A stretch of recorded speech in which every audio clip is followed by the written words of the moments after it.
ఈ రోజు ఈ క్యాప్సికమ్ తో ఎగ్ క్యాప్సికమ్ కట్లెట్ చేద్దామా?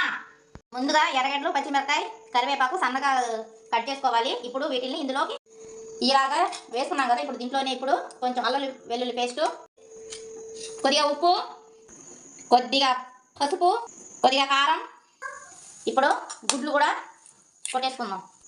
ఇప్పుడు దీనిని బాగా కలుపుకోవాలి. ఇప్పుడు దోసరేగ పెట్టేసుకొని కొద్దిగా క్యాప్సికమ్ని ఈ విధంగా క్లౌన్స్గా కట్ చేసుకొని పెను పైన పెట్టేసుకుందాం. ఇప్పుడు మనం చేసుకున్న దాన్ని ఈ విధంగా పోసుకోవాలి. ఇప్పుడు ఇంకొంచెం ఆయిల్ వేసుకుందాం. ఇప్పుడు వీటిని ఒక్కొక్కటి నెమ్మదిగా రెండు పక్కకు కూడా వేసి కాల్చుకుందాం. రెండు పక్కల కాల్చేసుకున్నాం కదా, ఇంకా ప్లేట్లోకి తీసేసుకుందాం. అంతేనండి. ఇప్పుడు దీన్ని టమోటా కెచప్తో అద్దుకొని తింటే సూపర్గా ఉంటుంది.